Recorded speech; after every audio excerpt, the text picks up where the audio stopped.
데살로니가 전서 5장은 데살로니가 성경 안에 있는 말씀이고, 데살로니가 전서는 데살로니가 교회에 보낸 바울을 통해서 하나님이 말씀하신 하나님의 말씀이 되겠습니다.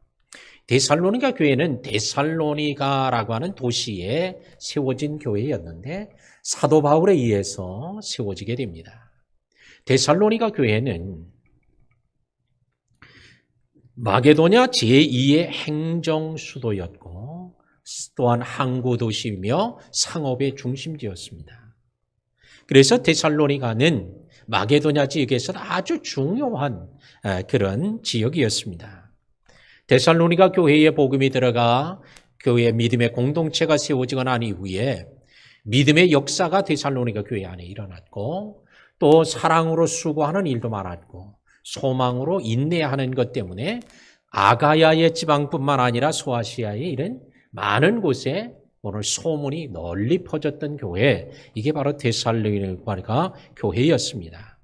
그러나 이런 훌륭한 칭찬받고 소문난 교회였던 데살로니가 교회가 시간이 흐름에 따라서 그들 교인 가운데 어떤 사람들은 세상을 떠났던 사람들이 혹시나 믿음이 부족해서 부활에 참여하지 못할까, 부활에 참여하지 못하면 만나지 못하게 될까 봐 두려워하는 사람들이 생겨났고, 일부의 사람들은 주님의 재림이 가까이 왔는데 일할 게 뭐 있냐, 일할 필요가 없다, 그래서 일하러 다니질 않습니다. 오로지 그냥 먹고 기도하고 하는 일만 하는 사람들이 생겨나기도 했습니다. 어떤 이들은 세상에 빠져 부도덕에 빠질 그런 위험에 처한 신자들도 있었습니다. 또한 어떤 사람들은 우리가 주님과 관계만 맺으면 살지 우리를 누가 가르치고 누가 이래라 저래라 할 필요가 없다 하면서 교회 지도자들을 인정하지 않고 무시하는 경향들이 생겨났습니다. 이로 인하여 데살로니가 교회는 분쟁 또한 여러 가지 혼돈에 빠지게 되어졌습니다. 이와 같은 시대와 상황 가운데 오늘 말씀은 특별히 주의 재림을 기다리는 소망으로 살았던 데살로니가 교회 성도들에게 주님의 재림을 기다리는 성도들은 어떤 삶을 살아야 되는가, 실제 삶에서의 생활을 가르치는 내용이 오늘 본문의 말씀이라고 할 수 있겠습니다. 그래서 오늘 이 시간에는 화평의 달 세 번째 시간으로 너희끼리 화목하라, 이런 제목으로 오늘 말씀을 나누게 될 때 오늘 화목의 은혜와 축복이 우리 교회와 우리 여러분의 성도들의 삶 모든 곳에 임하기를 주의 이름으로 축원합니다. 12절에 보니까 형제들아 그래요. 형제들아 우리가 너희에게 구하노니. 형제들아, 이 말씀은 불신자들을 대상으로 한 말씀이 아니라는 거예요. 신자들을 대상으로 하는 말씀이다. 오늘 세상 밖에 있는 사람을 향해서 하는 말씀이 아니라 교회 안에 있는 우리 그리스도인들을 향하여 하시는 말씀이다 라는 걸 알 수 있습니다. 여기서 형제라는 말은 1차적으로 데살로니가 교회의 성도들을 얘기하고 또한 우리들, 저와 여러분을 향하여 하시는 말씀인 줄로 믿습니다.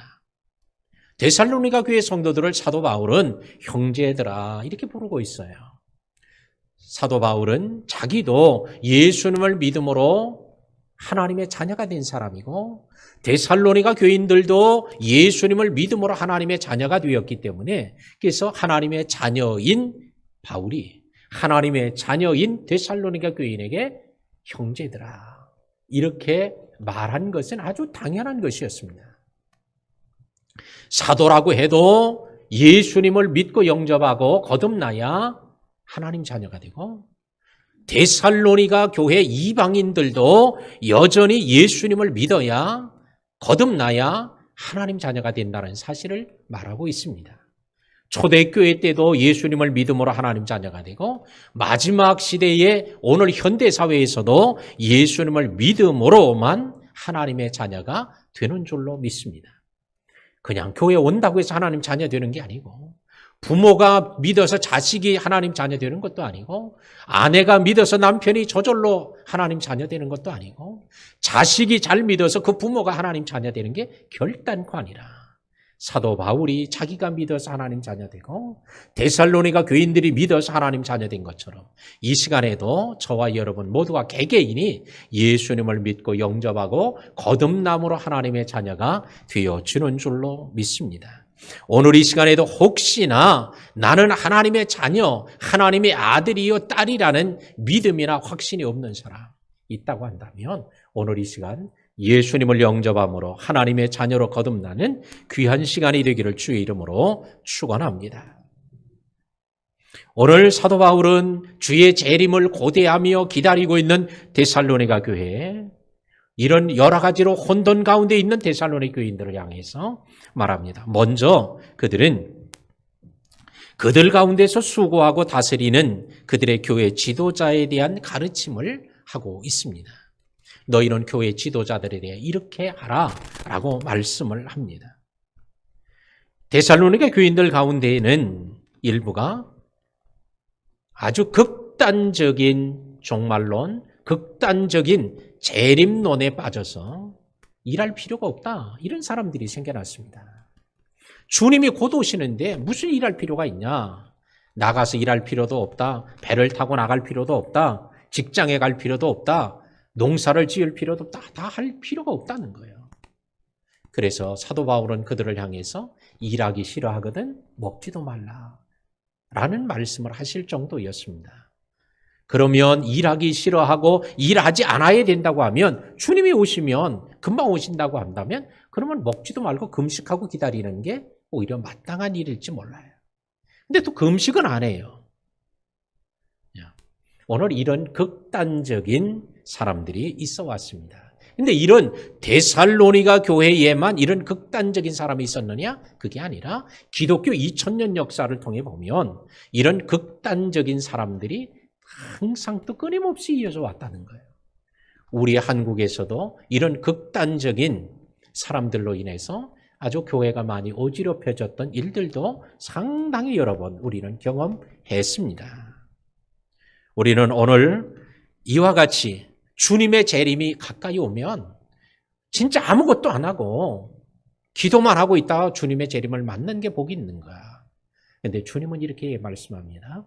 두 사람이 맷돌을 갈다가 한 사람은 들림받고 한 사람은 그냥 있는다는 거예요. 여자가 맷돌을 두 사람이 가는데 이게 뭘 말해요? 가정에서 살림을 하고 또한 음식을 준비하는 과정이에요. 그런데 한 사람은 가고 한 사람은 그냥 있다는 거예요.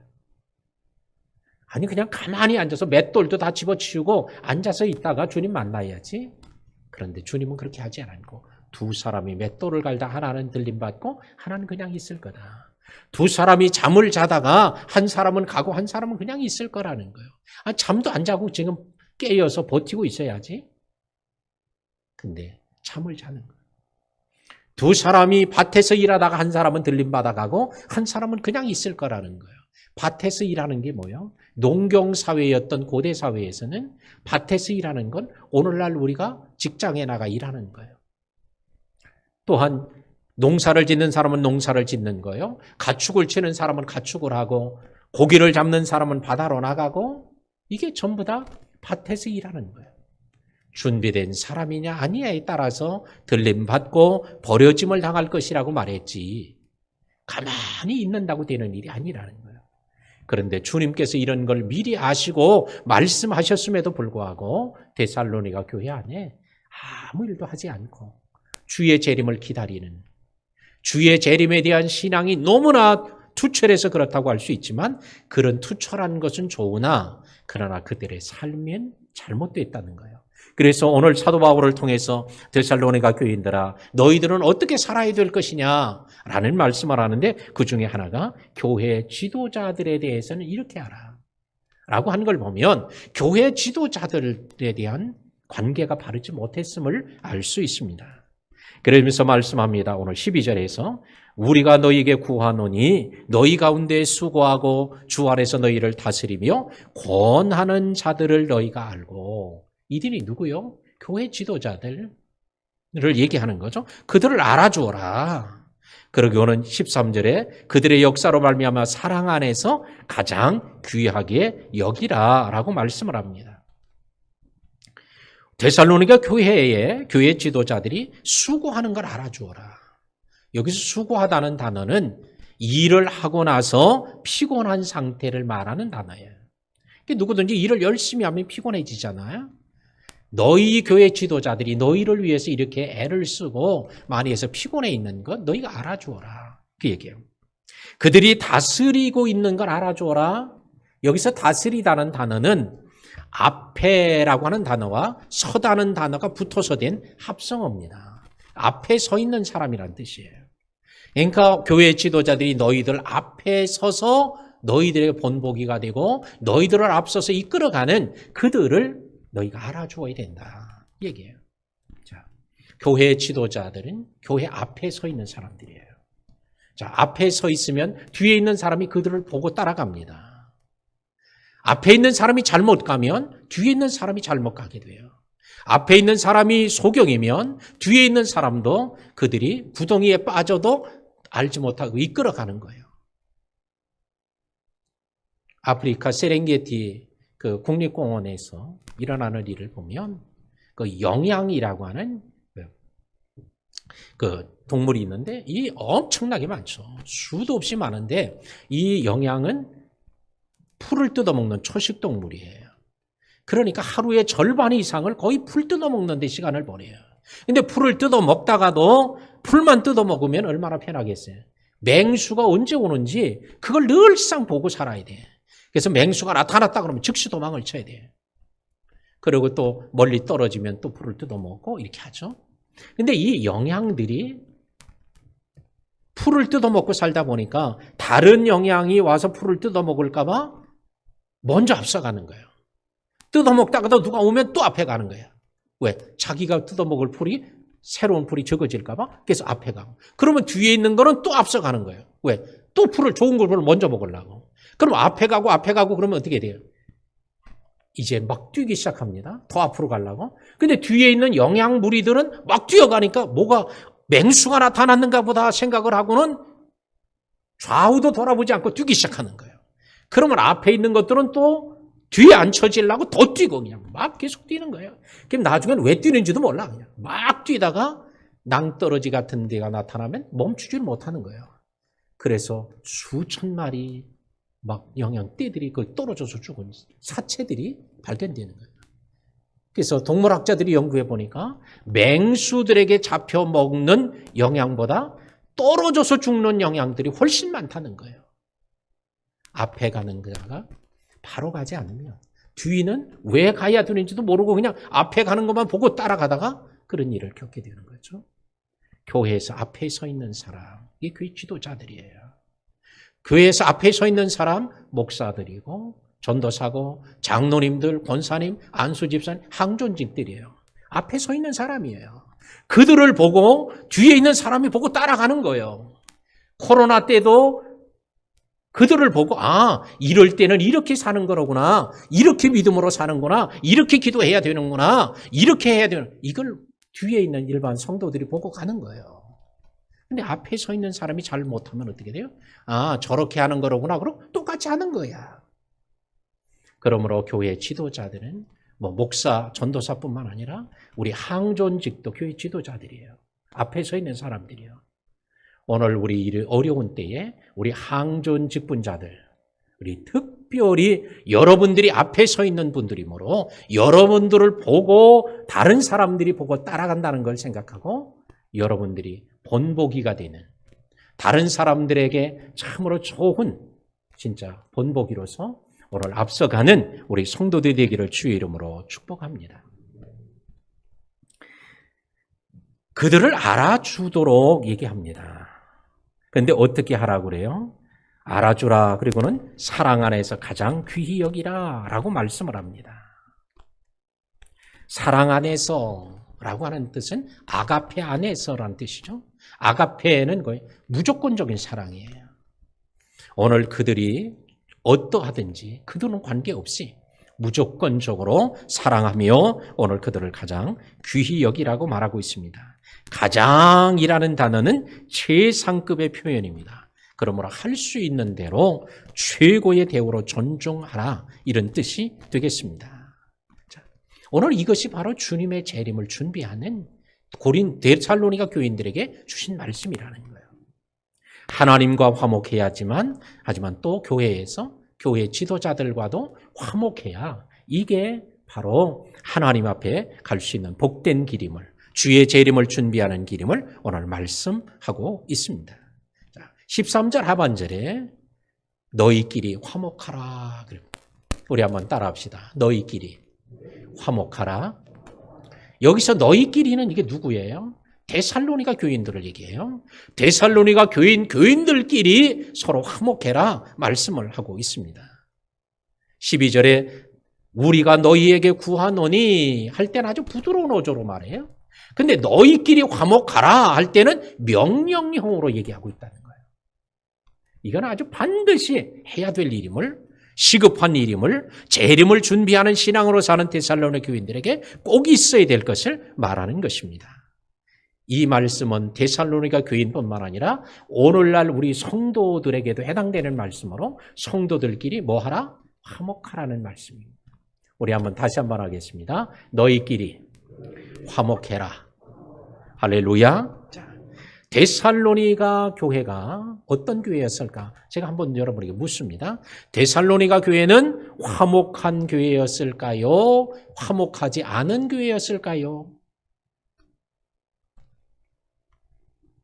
어떤 교회였을까요? 아는 교회 같다. 이제 그런 대답이 많아. 왜? 화목하라고 하는 거 보니까 화목하지 않았으니까 그랬지? 뭐 눈치가 빨라요. 이게 바로 영적 수준이야. 그런데 어떤 사람은 화목한 교회입니다, 이렇게도 대답하는 사람도 있어요. 근데 어떤 사람은 화목한 교회도 아니고 화목하지 않은 교회도 아니다는 거예요. 그러면 뭐냐 그랬더니 나는 그때 안 살아봐서 모르겠습니다. 이런 사람들도 있을 수 있어요. 믿음의 역사가 있었고 소망으로 인내하고 사랑으로 수고했으니 이런 좋은 소문이 났으니 화목한 교회였을 것이라고 말하는 사람도 없지 않아 있습니다. 그러나 오늘 교회가 그럴 때는 화목했었으나 또 시간이 경과함으로 인하여 이 화목함이 또 깨졌어요. 그러므로 화목하다고 해서 이게 항상 계속 지속되는 것도 아니고 화목하지 않았다고 해서 또 계속 그 상태로 가는 것도 아니라는 거예요. 우리는 화목하면 계속 그게 유지되고 화목하지 않았으면 화목하지 않은 게 회복되는 교회가 이 건강하고 또한 은혜가 풍성한 교회가 되는 줄로 믿습니다. 이 데살로니가 교회가 이 참 좋은 교회, 훌륭한 교회, 소문난 교회, 이런 교회였는데 옥에도 티가 있다라고 하는 속담과 같이 오늘 이 화목함이 깨진 거예요. 이 재림신앙 가지고 아주 극단적인 사람은 아니 왜 저렇게 사냐고, 주님 오실 때가 가까이 왔는데 다른 사람을 비난하는 거예요.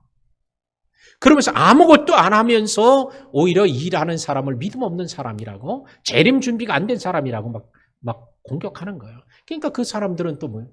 아니 우리가 믿음이 없나? 우리도 주님의 말씀대로 살려고 이렇게 애를 쓰는데? 라고 하는 사람들이 서로의 분쟁과 불화가 생겨나게 되어졌습니다.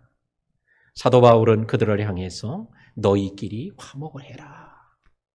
주님의 재림을 다 기다리고 있는 너희들 다 화목해야 된다라고 말씀을 합니다. 예수님께서도 제자들이 누가 크냐라고 서로 말하며 다툴 때가 있었는데 그때 주님이 얘기하신 거예요. 소금이 맛을 잃으면 무엇으로 짜게 하리요? 너희 속에 소금을 두고 서로 화목해라. 소금을 두고 화목하라는 얘기를 말씀을 합니다.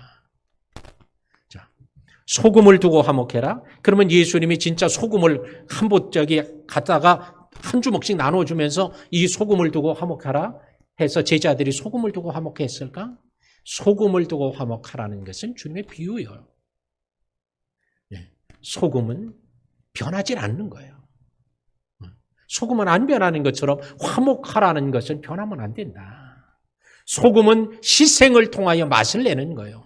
너희 희생을 통하여 화목해야 된다 라고 하는 소금을 통해 교훈을 주면서 소금과 같이 해서 화목을 유지하도록 하신 말씀입니다. 오늘 너희 속에 소금을 두고 화목하라는 말씀을 했다고 해서 제가 여러분 교회 지금 예배 마치고 나갈 때 소금 한 주먹씩 줄까요? 그럼 화목이 됩니까? 소금을 가져간다고 화목이 되고 안 가져간다고 화목 안 되는 게 아니에요. 소금을 두고 하라고 하는 말씀의 의미가 어디 있는지를 아는 거예요. 오늘 이 시간에 주님께서는 소금을 두고 화목하라고 하신 것처럼 반드시 화목해야 하고 또한 희생을 동반하지 않고는 절대 화목할 수 없다라고 하는 것을 말하고 있습니다. 너희가 예물을 가지고 헌금을 가지고 교회에 나왔을지라도 형제와 불화한 것이 생각나면 헌금을 놔두어 그리고 돌아가서 먼저 화목하고 와서 그 다음에 이 헌금을 드려. 주님이 얘기하시죠. 왜? 헌금을 드리는 것보다도 더 우선되는 게 뭐냐? 화목이라고 주님은 강조하고 있습니다. 오늘 이 시간에 화목하며 주 앞에 나오신 분들은 잘하신 거고 혹시 이 시간에 말씀을 들으면서 화목해야 될 사람이나 일이 사건이 생각나신 분은 오늘 예배를 마치고 오늘 저녁에 잠자리 들기 전에 화목하는 이런 은혜가 있기를 주의 이름으로 축원합니다. 이게 바로 주님이 재림하실 준비하는 사람이라는 거예요. 14절과 15절에 보면 사도 바울이 말합니다. 또 형제들아 너희를 권면하노니 권면한다고 하면서 6가지를 얘기합니다. 그러면서 첫 번째 게으른 자를 권계하며 게으른 사람 있으면 권면하고 가르쳐 주어라. 여기서 게으른 자라고 하는 뜻은 본래 군대 군사 용어인데 군인들이 행진을 하다가 그 대오에서 이탈된 사람을 말하는 단어예요. 그러니까 군인들이 뭐 전쟁을 하든 어디로 가든 이동을 하는데 이동하다가 너무 힘들었든 어쨌든 간에 그 대오에서 이탈한 사람, 그 사람이 본래 여기서 게으른 자, 그 단어가 원문은 그런 뜻에서 나온 거예요. 그런 사람을 권계하라. 권면하고 잘 가르쳐서 대오에서 이탈하지 않고 가도록 하라는 거예요. 이스라엘 백성들이 출애굽을 해서 애굽에서 나올 때에 수백만 명이 나와서 갑니다. 가나안을 향해서 가는데 어디로 가요? 지금까지 가보지 않았던 길로 가는 거예요. 지금까지 갔던 길은 해안길, 왕의 도로 이쪽을 통해서 보통 다니고 있는데 그 길이 아니라 시나이 반도 광야길을 통해 가게 하는 거예요. 그런데 그럴 때 사람들 중에 무슨 사람이 있겠어요? 야, 일로 가다가는 이거 뭐 우리 살아서는 죽어도 못 가겠다. 아이 차라리 내가 우리 혼자 간다. 그러고 뛰쳐나와서 뛰어가는 사람도 없지 않아 있을 수 있을 거예요. 밤중에 도망치는 사람도 있을 수도 있을 것이고. 그런데 그 대오에서 이탈하지 않도록. 그래서 행진할 때에 하나님이 다 지파들을 다 하나님 순서를 정해서 제일 앞에 앞에 서는 지파는 누구며 그 다음엔 누가 서고 그 다음엔 뭐가 하고 맨 마지막에 누가 이게 정해놓았어요. 대오가 이탈되지 않도록. 또한 진을 칠 때도 가장 중앙에는 성막을 두고 성막 주변에는 레위인들이 있고 그 주변 또 바깥쪽에는 동쪽에는 세 지파가 있고 서쪽에 세 지파가 있고 남쪽에 세 지파, 북쪽에 세 지파 이렇게 지파별로 두어서 오늘 대오가 흩어지지 않도록 하는 거예요. 이 대오에서 이탈하는 사람이 있을까 봐 이걸 이탈하지 않도록 해줘라. 너희가 서로 그런 거 권면해라 라고 가르치고 있습니다. 아마 이 코로나가 끝날 때쯤 되면 많은 교회의 공동체가 한국교회 한 6만 교회가 있다고 하는데 그 교회 안에 공동체 안에서 이탈되는 사람들이 많이 일어날 것이라고 하는 것이 제 예상이에요. 왜? 한 2년 동안 지나다 보니까 코로나로 해서 올해는 안 끝날 것 같아요. 내년 상반기까지는 갈 것 같은데 그렇다고 한다면 2년 넘도록 코로나를 겪으면 이제 교인들 가운데서 2년 동안 안 나온 교인들도 있을 거 아니에요. 그러다 보면 자기도 모르게 이제 또 딴 데로 갈까 이 생각 별 생각 다 하는 거예요. 이게 작은 교회만 일어나는 일이 아니라 큰 교회나 작은 교회 할 것도 없어요. 다 이제 이러고 이렇게 살기보다는 내가 더 좋은 데 어디로 찾아갈까 하고 대오를 이탈하는 사람들이 생겨날 거예요. 저는 이런 사람들을 이름을 이렇게 붙였어요. 유목민 신자라고 막 여기저기 떠돌아다니는 신자들, 이런 신자들이 많이 일어날 거예요. 그래서 제가 우리 어제도 교육자들과 함께 좀 제가 회의를 하고 교육자들에게 좀 연구 과제를 주었어요. 그건 뭐냐, 우리 교회도 교회 안에 있는 우리 성도들 가운데도 분명히 이탈하려는 사람들이 생겨날 거다. 세상으로 가든지 이단으로 빠지든지 가나안 신자가 되든지 뭐 여러 모양으로 일어나겠다. 이런 성도들이 생기지 않도록 어떻게 하면 좋겠냐, 이런 연구가 우리가 필요하고 준비가 필요하겠다. 그런 얘기를 어제 좀 많이 나누었습니다. 그리고 그런 얘기들에 대한 대책을 좀 수립하기 위해서 연구 과제로 제가 주었어요. 이건 우리 교회만의 문제가 또 하나 아닙니다. 모든 교회들이 다 그런 문제를 안고 있을 거예요. 왜? 기후 난민들이 발생하게 될 것이고요. 환난과 핍박이 오면 초대교회에 3,000명, 5,000명 허다한 무리가 모였던 자들이 12명의 사도 외에 남지 않고 다 흩어진 것처럼 그런 일이 일어날 수도 있는 거예요. 그렇기 때문에 그런 준비가 필요하다 하는 얘기를 어제 좀 나누고, 그런 좀 준비를 하고 또 대책을 세우고 하는 게 필요하겠다. 그런데 오늘 데살로니가 교회도 얘기합니다. 대오에서 이탈하는 사람들이 있을 거야. 그 사람들이 그렇지 않도록 권계하는 일을 하라. 서로 하라고 말합니다. 두 번째 권면은 마음이 약한 자들을 격려하라. 세 번째는 힘이 없는 자들은 붙잡아 주어라. 네 번째 권면은 모든 사람에게 오래 참으라. 다섯 번째 권면은 누구에게든지 악으로 악을 갚지 마라. 특별히 악으로 악을 갚지 말라는 말씀의 배경이 있어요. 사도 바울이 얘기합니다. 데살로니 교인들에게. 나도 내 동족으로부터, 유대인들로부터 말할 수 없는 핍박을 받았다. 그런데 너희들도 보니까 너희 동족으로부터 큰 환난을 겪고 있구나. 그들의 동족으로부터 데살로니가 교인들이 환난을 겪고 있으면서 그들이 억울해서 반드시 보복하리라고 하는 복수를 하는 사람들이 있었을 거예요. 그런데 그렇게 하지 마라. 악을 악으로 갚지 마라. 왜? 하나님이 아시고 갚아주시니까. 마지막 여섯 번째는 항상 선을 따르라고 말합니다. 항상 선을 쫓아가라. 여기서 따르다, 쫓다라고 하는 단어는 사냥개가 사냥감을 발견했을 때 전력으로 추적하는 것을 말하는 단어에서 나왔어요. 그러니까 우리가 선을 행하되 그냥 기회가 되면 하고 또 하고 싶지 않으면 안 하고 멋대로 하는 게 아니라 마치 사냥개가 추격해서 쫓아가듯이 전심전력으로 기회를 찾아서 열심으로 하도록 말하는 단어가 되겠습니다. 사랑하는 우리 모든 성도 여러분, 데살로니가 교회만 주님의 재림을 준비하면서 이렇게 필요한 게 아니에요. 저와 여러분들에게도 주님의 재림 신앙을 가지고 있는 우리 모든 성도들에게도 이 화목함이 주님의 재림을 준비하는 일임을 깨닫고 이런 화평의 도구와 통로가 되어지시기를 주님의 이름으로 축원합니다. 이 시간 우리 다 같이 한 음성으로 주여, 오늘 이 시간 화목하는 복을 주옵소서. 하나님과 화목하고 우리의 이웃과 화목하고 자신과 화목하고 주의 종들과 화목하고 이 화목의 은혜와 축복의 통로가 될 수 있도록 다 같이 한 음성으로 기도하겠습니다. 할렐루야. 사랑하는 주님, 주님이 다시 오실 날을 고대하며 하나님 믿음으로 기다려왔던 우리 사랑하는 성도들, 데살로니가 교회 성도들에게 필요했던 화목함의 은혜가 우리 모두에게 임하도록 우리의 주님 축복하여 주옵소서. 오늘 이 시간에 지금까지도 말씀으로 인하여 화목함으로 살아가게 하셨던 하나님, 화평의 도구와 화평의 통로가 되게 하셨던 하나님, 이제 이 시간에도 하나님 우리들에게 이런 화목의 은혜가 성령 안에서 이루어지게 하옵소서. 우리의 힘과 능력으로 할 수 없어도 하나님의 영이 우리 안에 임하시면 능히 가능함을 믿사오니 이와 같은 은혜가 있도록 축복하여 주옵소서.